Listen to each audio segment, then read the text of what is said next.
let's be frank, outspoken and bold, not only on the stage, but throughout our discussions and decisions elsewhere as well.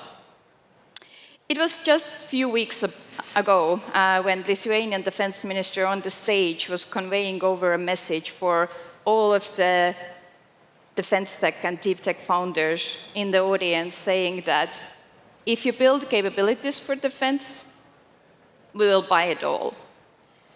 And we know that it's not that straightforward. So the question indeed is whether we are striking the balance here. It used to be the thing that under the defense domain, everyone thought about conventional technologies only. Nowadays, Poland already spends almost 5% out of the GDP in defense. Estonia very much intends to do the same, as well as all of the neighboring countries alongside. But indeed, out of the 3.8 million euros that will be spent over the years, let's discuss how much will be spent in innovative tech. And we have a wonderful panel just to discuss that. We have Dennis Gyllensporre, chair of NATO Diana, leading 32 nations across defense tech innovation. We have Raul Rikk, representing entrepreneurs on the stage from Milrem Robotics. And we have Ivo Peets, representing Estonian Defense Forces as well. So, gentlemen, what do we need to do that all of our nations won't be missing out on cheaper, faster, more sustainable solutions for defense?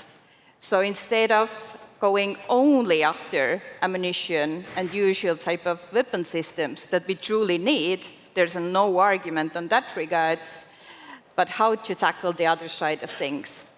So let's start with Dennis. Well, since we're discussing innovation, I think that's a natural point to address here. And first of all, I would say that the things that you mentioned are very much needed. There is a dire need of ammunition, logistics, and those kind of traditional resources to enable armies. But today, with what we can see now in terms of defense spending across Europe, there will be more money that I don't think anybody could have anticipated a few years ago. And the system is not set up to absorb this amount of money. The big companies, they're fully now aligned with the orders. So I don't think they will be able to step up much more. And even so, they provide the legacy systems updated though, but they will not necessarily come with the new solutions in a disruptive way. So we need to set the ground for companies and thinkers that could contribute and complement the big companies. And we haven't really had this opportunity and need before in Europe. So what we need to do now is to cultivate startups and potential dual-use companies to move into this sector and to make a contribution. And there's a whole lot to be done there to pave the way for these companies that are needed, that will rely on commercial products rather than very sophisticated high-tech solutions.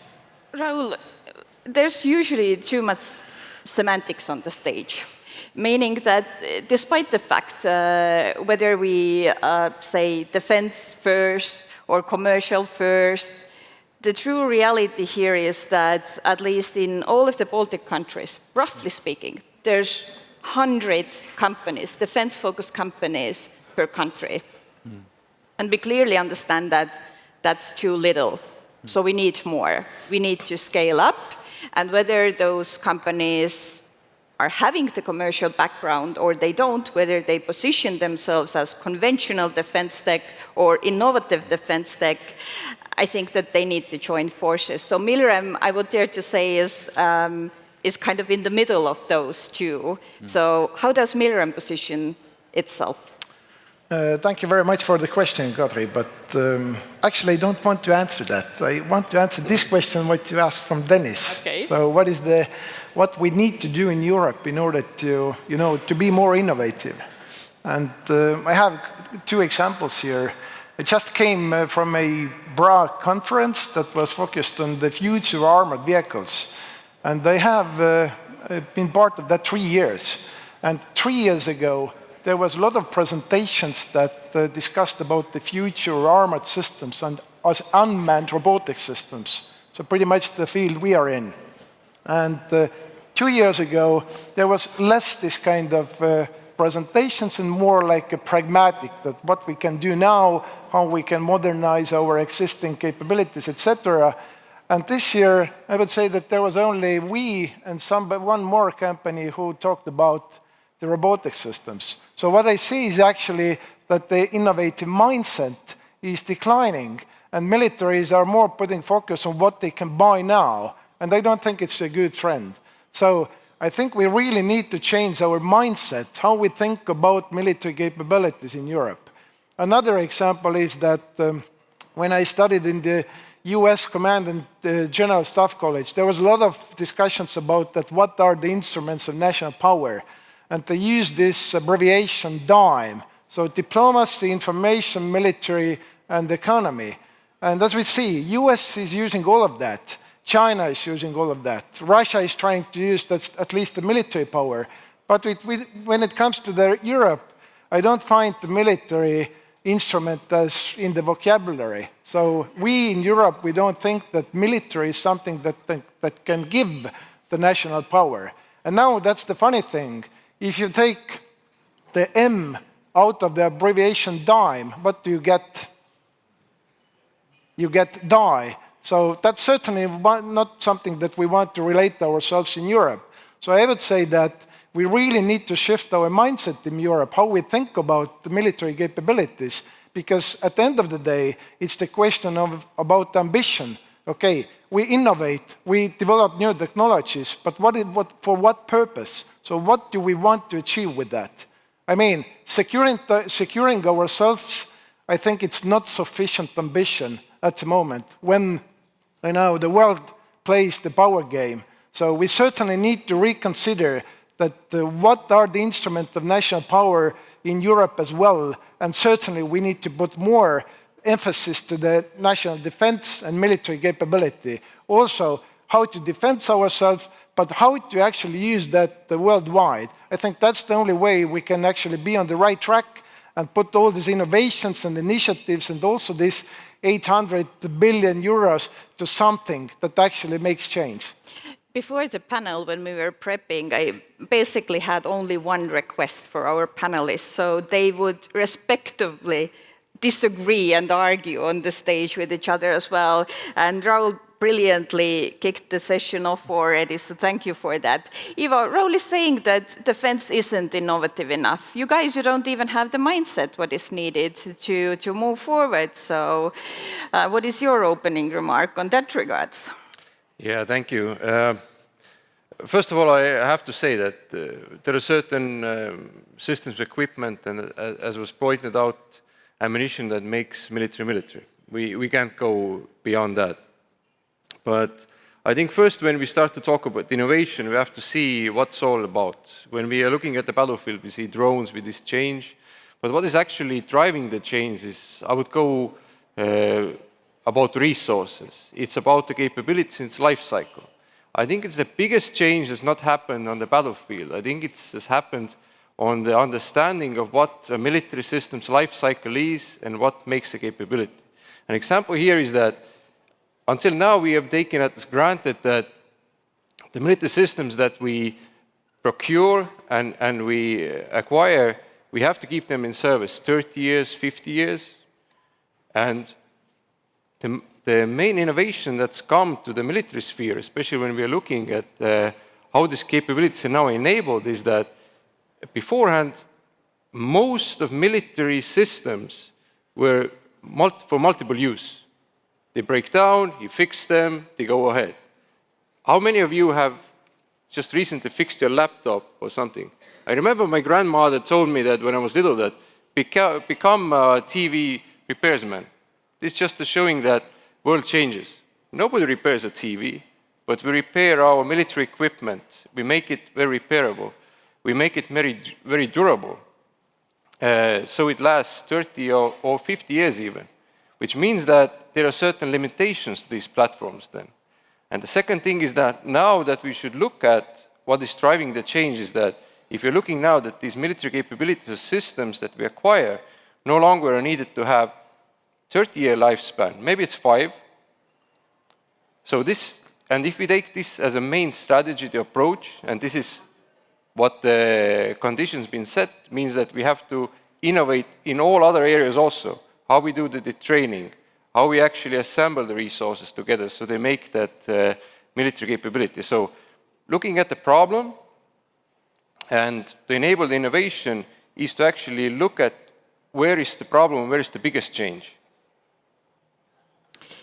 Dennis, Raul was pointing out a few topics as well as Ivo following. And we all know that previously the majority of the capabilities were built by the primes and delivered to the defense forces. And all of us on the stage as well as in the crowd now recognize that that scenery is changing from both ends, from the innovator side, from the demand side of things. The procurement even is changing slowly but steadily. So how do we actually meet that sense of urgency? So there are a lot of talks nowadays indeed, so you can't build a proper solution or a company if you don't have the kind of guys on board from the defense forces. Or could you? Could you actually tap into the commercial resource as well to ramp up everything that we need? Well, there's a lot to unpack there. I think there is, I would slightly disagree with what was been said before, but I think there is a lot of innovation taking place in the defense realm.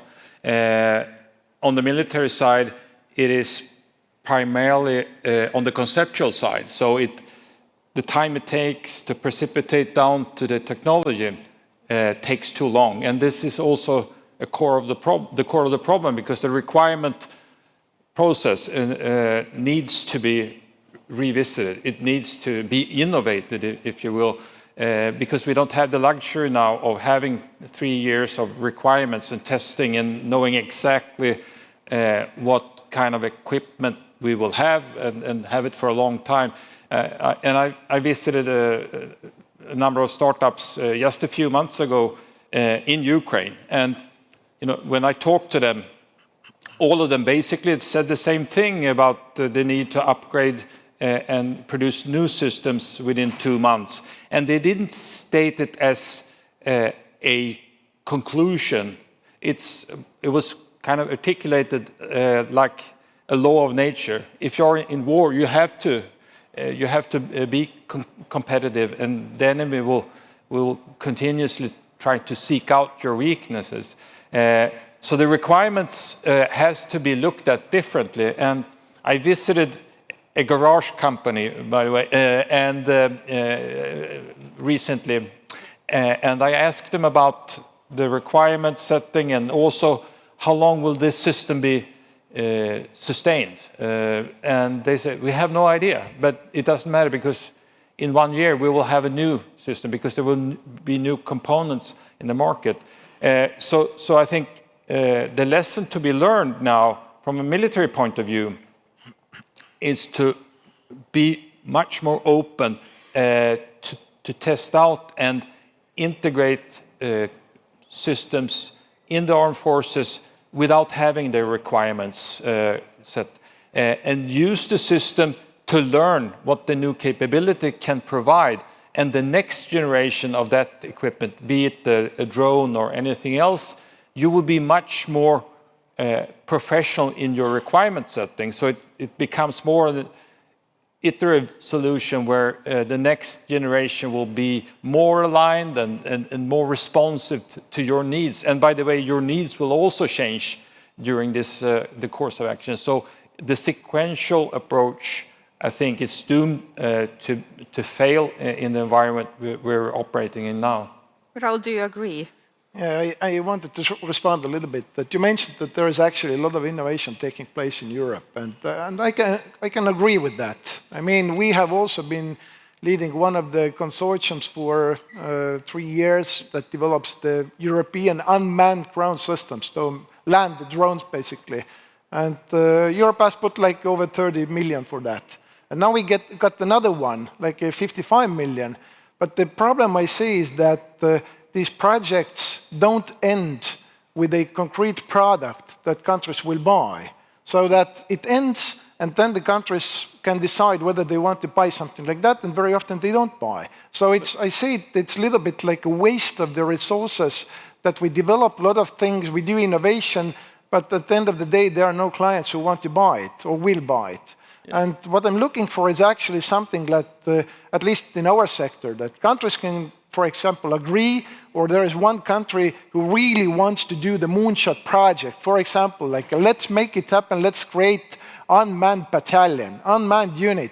So let's think it through that what all are these capabilities and innovations, what are needed, and let's channel these initiatives that we already have to the common goal. So at least at the end of the day, we get something what countries really want, and they want to use it. So I'm a little bit missing that kind of approach. Ivo, I will give floor to you instead here for a quick second. So basically what the gentlemen on your right hand have been saying is that there's a lot of potential. The development is happening quicker than ever before.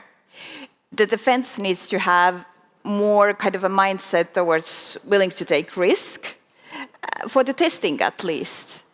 And then by the end of the day, Raul is saying that after the testing is over, there needs to be an adoption, an actual adoption as well. And that adoption can't be too risky anymore. So do you see, how do you actually balance throughout Estonian Defence Forces and your acquirings between the testing of those solutions, between very fast cycles, and between actual purchases that and orders being placed? Yeah, we will tackling the problem in a sense that there are specific tasks that the military has to do, and the fundamental capabilities, let's say, they're very traditional. So there is not much innovation over there. It's how we use on the battlefield. But one way we are looking at it now is that you can't have everything inside the military institution, defense forces. So to allow that innovation to continue and find the ways is that to outsource certain areas. And this is what we are doing now with baby steps, especially now that the funding has increased and we see that more is at stake, we can also risk more. There is a big difference if you are spending 2% from your GDP or 5% and you're building up the force. The amount of resources available now to take certain risks that actually allow innovation is bigger. So this is what we are actively looking at. And we are looking especially to outsource these innovative areas. So to allow that competence to stay where it creates the most value, and then integrate it through whichever contract way. And this is also something to look at to make the procurement adapt to the needs here. Dennis, you made a very good point previously around funding itself. So there's a lot of capital nowadays available, both from the governmental side of things, throughout actual procurements around acquisition, throughout different funding for testing as well as there's a lot of capital coming and already in the market from the private capital side through VCs as well as angel investors. Are we actually ready to deploy that capital and make meaningful, smart decisions and investments based on that? No, I don't think we are ready enough. I think the key learning point for us now to cultivate new solutions is to shape our nations to be more conducive to defense innovation. I mean, innovation is there. It's always been in many countries in Europe, very successfully so, but not in defense, because defense is different, and defense has been stigmatized over the last decades, and even now today, I hear about companies that move into the defense realm only to have their bank accounts closed because the bank doesn't want to be associated with defense. They want to be play the good role on ESG. So I think, but things are changing. I should say that. But I think the governments and European institutions have a really key role now to set the tone. They've started, but more needs to be done to send the right signals to financial institutions. This is not just okay, it's important. It's important for our sovereignty, it's important for sustainability to have the kind of livelihood that we cherish. And the other point to mention is to make sure that companies can be successful. And because if we have a number of European companies that are successful in the defense realm, I think Helsing is probably one of the brightest stars now. They will attract attention from other startups, and they will inspire others to move into this area. So that's a part of the financial aspects of it. There are other ways also to shape the national arenas, but I think that the financial aspects are really critical. I want to tackle the financial aspect from another corner as well, but before we do that, quick word to Ivo and then to Raul. Yeah, I would just like to add about the innovation part, that all these opportunities becoming available, especially defense budgets increasing. And for innovation, it actually needs a balance. Sometimes innovation happens better when you have lack of resources because you need to make things happen. If you have too many resources, it actually forces you to a forced hand to do something with the resource, and that leads to waste. So and that's the reason also why I want to emphasize is that wide outsourcing in certain areas is a very essence for defense forces, especially these new areas, because if defense forces are building bigger, they need to grow in size, which means that there are a lot of resources need to be spent. Fortunately, a very unfortunate consequence of having the war is that there is a lot of knowledge now beyond military sector, understanding of what kind of systems are needed, what are the military problems. So there are popping up more partners to talk with, and talk with on the level that, hey, we have a problem, the requirements are that, bring a solution. And this is something that we are looking for, that to have these partners to talk through, having these capabilities to solve the problems. And this is a way how to spread the resources in a way that military is not only responsible of innovating and looking. And I think it's a normal part, that comprehensive approach, that everybody gives their part there, and this in the whole creates a better solution. Raul. Yeah, how I see the funding of the military sector at the moment is that, of course, now this 800 billion gets a lot of attention, and we have kind of feeling that now is the time when Europe puts more money to defense, and in some extent it's true. But on the other hand, I think the money has been always there. I mean, yes, we spend like 1/3 to defense that US is putting, but we are using more money than China. And it used to be years ago that we put in Europe a lot more money to defense than China did. And we put more, at least 3 times more than Russia is putting to the defense sector. And it's not like this big portion of our GDP and annual budget than Russia is putting there. But so my point is that money has been always there, and we can do a lot.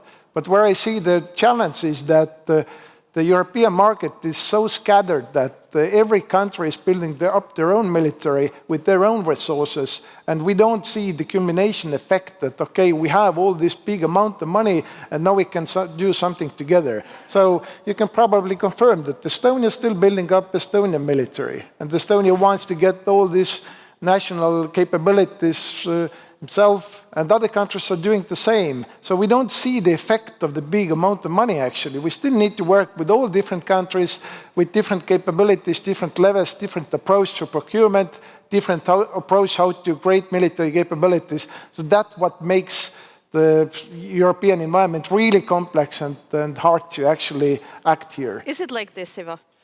Of course it is. Well, I would just like to come to the root cause also when making these generalizations, is that if you're looking at European countries, Western European countries, what have been the problems since the Cold War is that there has always been a shrinking of defense spending. So the innovation is in other ways, while here on the border with Russia, defense spendings have been increasing through that time. So I tend to agree that there has been like a transfer of capabilities. For example, Estonia buying armored vehicles from Netherlands, they're giving away the capability here, now building that up. So it's been like a mixture of different interests, and that's why I think also has created the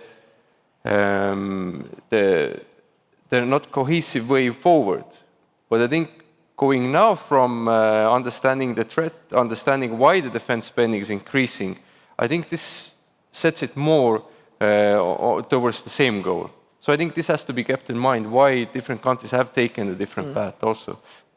Just a very good comment that I think if you want to make something better, we need to figure out that what is the process in Europe that we can actually create more like a joint military capabilities. So at the moment we are talking about the money, but what we really need to think through is that how we create in Europe the joint military capability that makes the market much better for the businesses as well.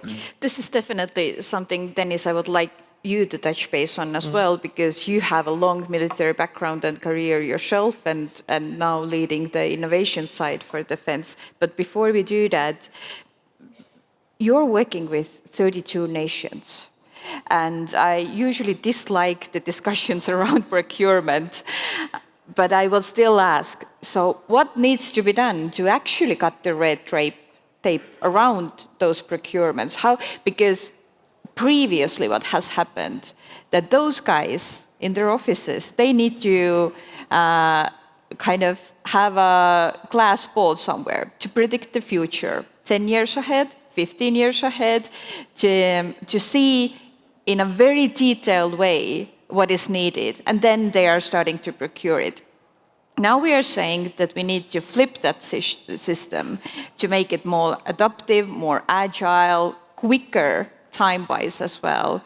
So due to the reason that you're closely working with the nation, so is it happening already?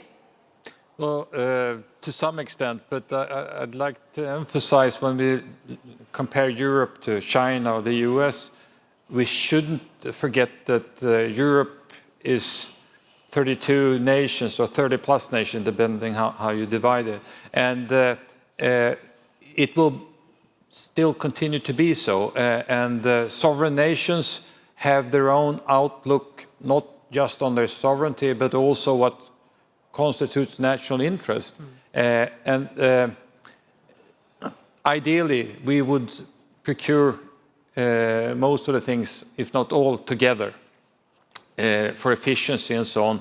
It turns out that that is very difficult, and there is an endless string of reports that have made the argument and compared Europe to the United States and how inefficient we are. Yes, we are, but we are also sovereign nations. And I think when we look at the procurement side, we have to, I see it as an onion. There are different layers. And the first layer in the procurement process is standards and basic requirements. And there we have NATO primarily that helps us come together with the standards that will help us buy more or less the same things. And there are big ticket items like missile defense that we really need to go together. But if you look at the supply chain, as was mentioned here, many nations have revisited that, and rightfully so, because we are exposed. Every nation is exposed to vulnerabilities when it comes to the supply chain, and it becomes a risk management aspect. To what extent can we and should we allow ourselves to expose ourselves to the political risk of having something, having a dependency on another country or a company in another country. And what we see, I think, is that nations that have the same strategic outlook, the same geographical area, same political tradition, where politicians really are nested, have the best abilities to come together. And the Nordic Baltic area is, I think, a case in point, and where, if I take my country, for instance, I know that it doesn't matter what government we will have in Sweden for the next decade. I know for sure that they will be positive and they will try to advance cooperation in this region. Let's build on both of those thoughts here. So, Ivo, I will address the question firsthand to yourself. So, Raul was saying that why not to build a joint capability? Why we are unable to do that? It's not for sure the lack of willingness, but on the practical side, why we are unable to do that. As well as Dennis was emphasizing on a kind of a similar layer. So what if, let's say, nowadays we talk a lot about procurement, and we all know, at least all the Estonians, and definitely all of the Estonian defense tech companies know, that historically, Estonian defense procurements, I would dare to say, has been the most transparent ones. So we haven't been protecting our own companies. And they were knocking on the defense forces' doors elsewhere, and they were asked constantly whether your own nation actually is using you. And some of those companies needed to say no. Now, tapping into what Raul was saying, what if we would be building jointly, as the European Union as well, a capability for Ukraine, because they have smaller barriers, less bureaucracy, decentralized procurement indeed. So would you see that, considering that even Estonia nowadays indeed procures from its own defense tech side of things to actually send capabilities to Ukraine, would that be one of the doors?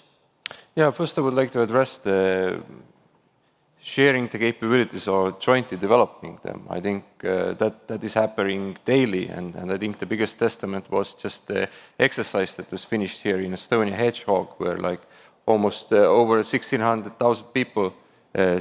people plus 27 countries participated. So this will show how we build the capabilities, generate the force jointly.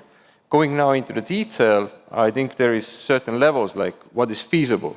And when we see that the requirements, the problem is very clear forward, I think it's also a possibility to have these joint ventures. But especially when we have this first cycle of innovation, when we really don't understand what we are building or where we're going, then it becomes an issue. But I think here is something that we should look at, is that hardware is one thing, and I think in military we've been very much hardware focused, and our structures are there. But the cyber domain, and what is happening with the software side, is becoming even more important. I think if you're looking at something that jointly to be developed together, is especially looking at the software side of the things, because we can always make these widgets, but we have the ecosystem, then we put them together to work them together. So I think this is something, especially opportunity to address being here in Estonia, to think about, is the software side and push that. Do you agree? Yeah, I think that's a good point. I agree. Raul? I have my doubts. I mean, like, there's a lot of cooperation that's going on, but I think in the current stage of international politics, it's not sufficient anymore. I mean, the tricky part is that how we can make European Union more jointly acting in the military domain. That's, I think, the key question. I mean, the money, of course, it's a very good thing. It's going to put more, it allows militaries to buy more and raise the capabilities, but we need to take a step forward and then further as well, to just to think it through, that how we can actually tackle these new realities that we are in. And I think we are not ready for that. I mean, if you look around Europe, then I don't get this feeling that we really understand in Europe that now the times have changed. I mean, EU has not been attacked, NATO has not been attacked, and unless this happens, I think we are still in the middle ground. Of course, we want to do something better, but we are not really taking the next step. That's just my personal feeling. Let's take a bit of a different angle. So, due to obvious reasons, Ukraine has been using asymmetrical power as well, and tapping a lot into the commercial sphere of things as well, due to the fastness of processes, let's say. On the high-tech areas, such as AI, quantum, cyber as well, who should actually lead all of those initiatives, whether they should come from academia's side, from the industry side, should the governments be leading, or should the entrepreneurs themselves should lead that way forward for defense tech and capabilities? Who would like to start? Yeah, I can. So I think it's a whole ecosystem we're talking about. I mean, we are in the AI business, so all our systems are based on AI, all this off-road movement, etc., etc.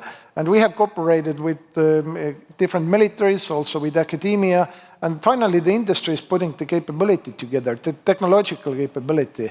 But the need needs to come from the government side, and that is something that we are really missing in Europe. So we need to get like a more ambitious projects, more ambitious needs from the government side in order to take the next step. Of course, I'm not complaining that the current state of or current situation is not too bad. I would say it's better than before.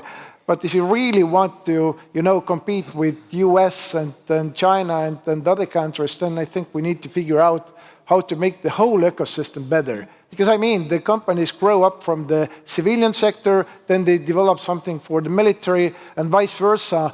And we need to, it's a question actually, what is the European-wide capability that we have, not only what we have in the military sector. Then Estonian is an innovation door for NATO. So as well as you have the background from the defense and from academia. So how do you see that? No, I agree. I think the governments and the European Union play a key role to set the priorities. And I think on the positive side, we see things are happening now when it comes to the space industry and space strategy. So things are moving, but there needs to be a clear agenda.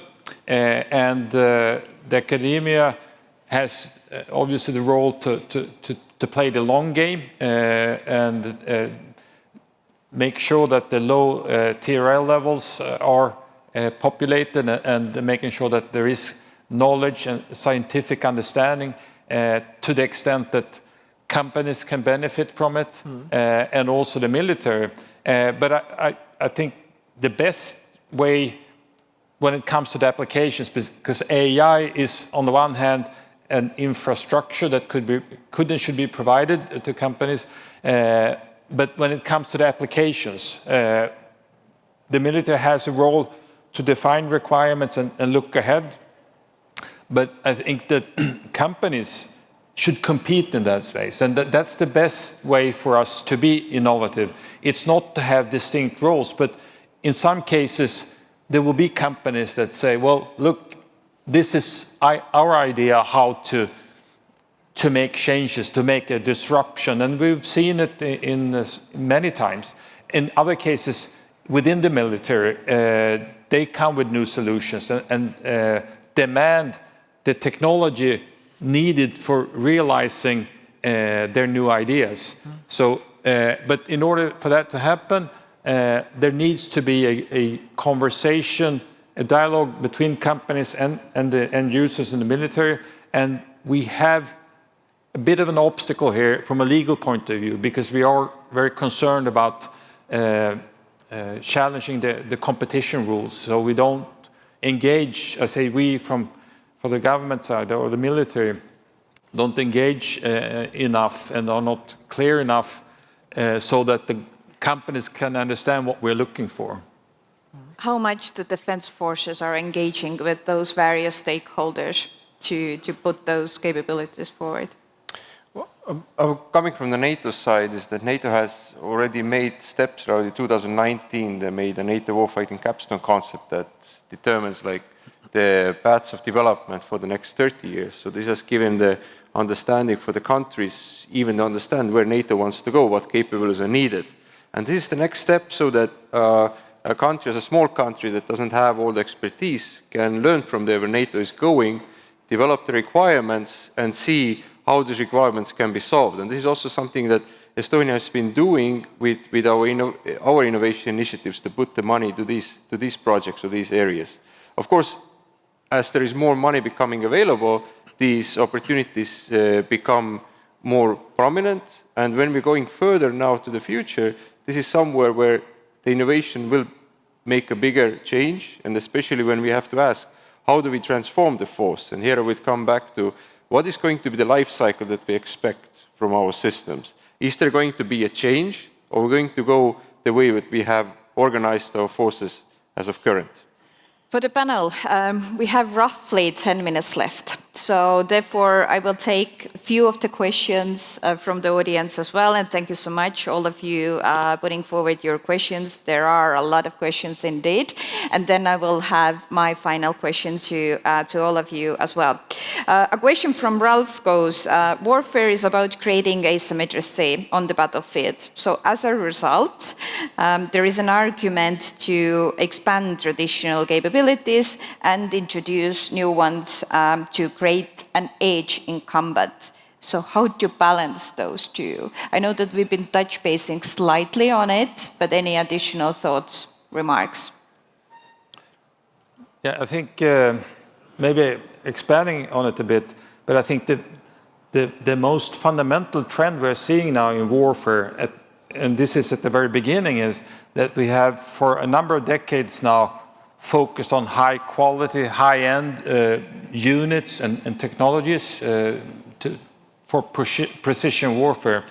So with the war in Ukraine has unleashed another competing logic, not quality but quantity, in terms of soldiers needed for sustaining long-term operations as opposed to short, quick and decisive operations. And it also manifests itself in the technology. So we now, in Ukraine again, is a case in point, rely much more on commercially available products, cheap products that can be mass produced. And this is a game changer in the conceptual realm, because nations and armies, I think, need to find that balance. And there will be no one solution here, I think. And the risk will be that we will go at the other end of the swing, the pendulum at the other end point. And I think that we have to make sure that there is, on the one hand, the sustainable, long-term, durable aspect of the armies, but also having a component that is decisive. And that's the balance point. And the answer to the question, I think, will be the political strategy. What does the nation or NATO or the European Union want from a political point of view? So it's not primarily a military question. A quick one? Yeah, I would like to add here that the change on the battlefield to the quantity, I think, is here to stay, and it's because the human is taken away from operating the simple machinery. And when we can take the human out from that loop, we can make a lot of trade-offs. We can make things cheaper, we can make them more lethal and also less safe. So as we are taking the human away from all these simple processes, this is going to change, and this is going to emphasize that the quantity is here to stay. A quick question, Ivo, to you, because you were mentioning previously outsourcing innovation as well. So therefore, how do you, a question from Piret, how do you outsource innovation to companies who don't have the money to innovate and need long time investment and high capital? Well, I think if there was an easy answer to that, then, but I think the main focus here is that as also being a client, to make better problem statements. And I think there is no way to have like garage solutions for for all of these things. It's all about making the initiatives from the countryside. And that's why, coming back to the question, the requirement must come from the military side so that they can be solved in different ways. And this is what all these different initiatives are here and what's been talked about. A question directly to Raul as well, from Tatiana. Let's be controversial. Europe needs a change in mindset, and that needs to be bottom up.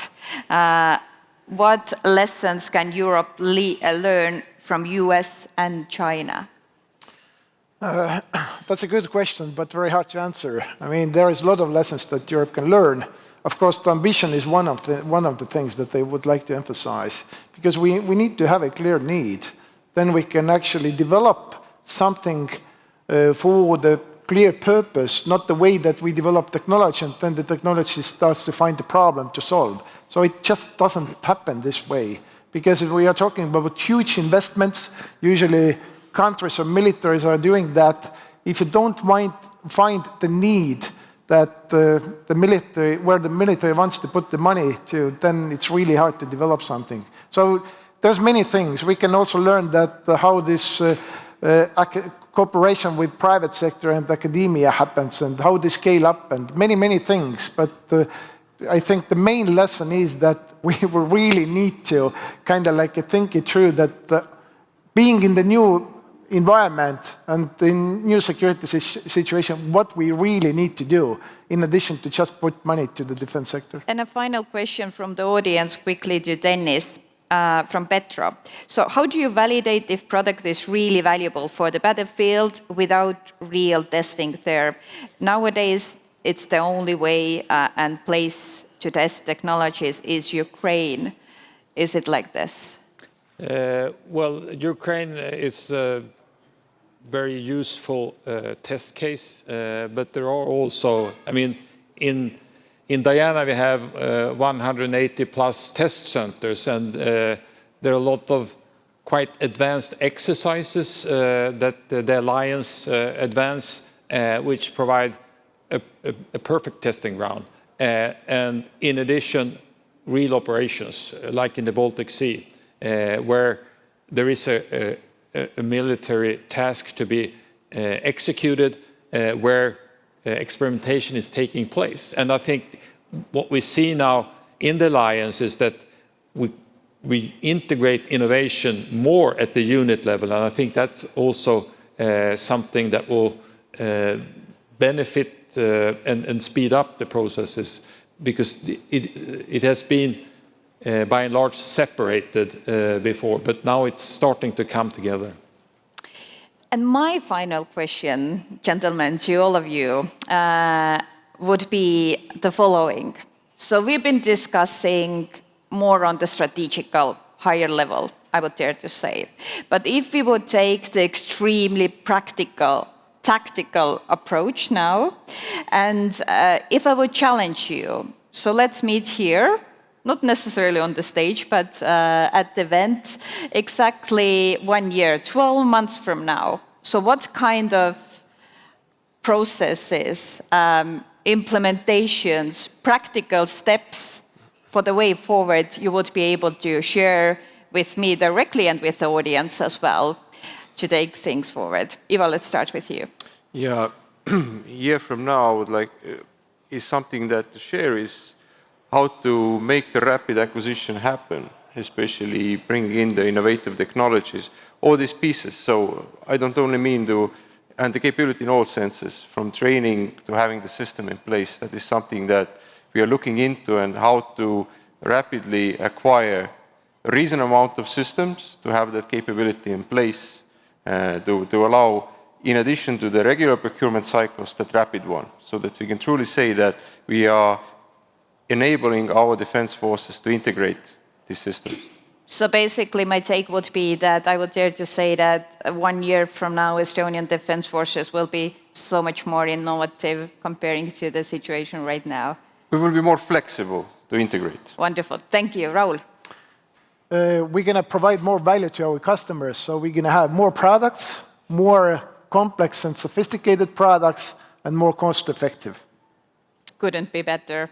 Dennis. So I think I'm on safe grounds here because we've just had a board meeting yesterday here in Tallinn on the way ahead. So I will come back here next year and tell you about the success that we have achieved with Diana, doubling the number of startups that have joined the program.